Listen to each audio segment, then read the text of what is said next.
Alright, so if you have watched the previous video, you already know what logarithms are and why they were created in the first place. If not, please watch that, it will give you the minimum required background. I will share the link in the description. Now let's move to the next step. In this video, we are not just talking about ideas, we are actually going to solve problems together. This is the part that really helps for high school exams and even university mathematics.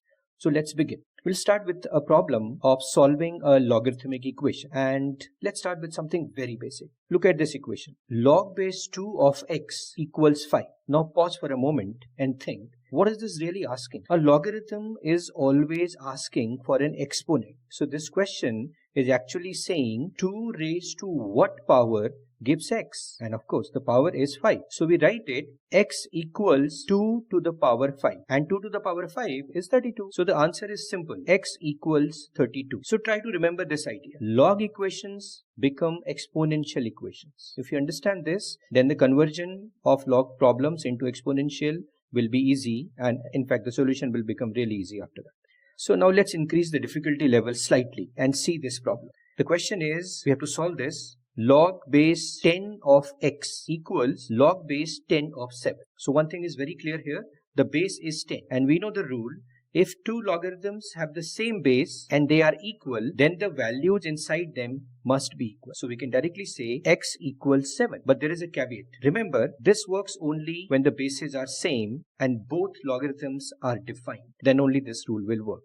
Now let's see another example, and this time we are going to use some rules we discussed in the first video. Log base 10 of x plus log base 10 of x minus 1 equals 1. That's the question. So now we are going to apply the rules of log, and we know that log a plus log b becomes log of a times b. So we get log base 10 of x times x minus 1 equals 1. Rewrite in exponential form, then it is 10 to the power 1 equals x times x minus 1, and that gives 10 equals x squared minus x. If we rearrange this, we get x squared minus x minus 10 equals 0. This is a quadratic equation, and if we solve this, we get two answers or roots, x equals 5 or x equals minus 2. But the fundamental restriction on logarithms is log is defined for positive values. So the valid solution is x equals 5. Now let's see another problem, and this time we are using the rule of change of base. Most calculators only have log base 10 in natural logs, but we can have logarithms defined for other bases as well. For example, log base 3 of 20. This we write log base 3 of 20 equals log of 20 divided by log of 3. This is the base change formula. Now let's see some real life examples of logarithmic models. pH equals minus log base 10 of hydrogen ion concentration. And very interestingly, if the concentration decreases by a factor of 10, the pH increases by 1 unit. That is why logarithmic models are used not only in chemistry, but in sounds, earthquakes, and computer-related data. And there are many other applications as well. So what are the key takeaways? Convert logarithmic equations into exponential form.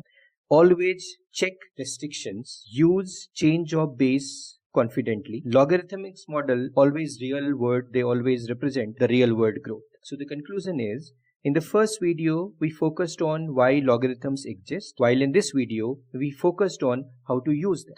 This is the shift from understanding to applications. Once you reach this stage, logarithms stop feeling confusing and they start becoming powerful. So until then, keep thinking in powers.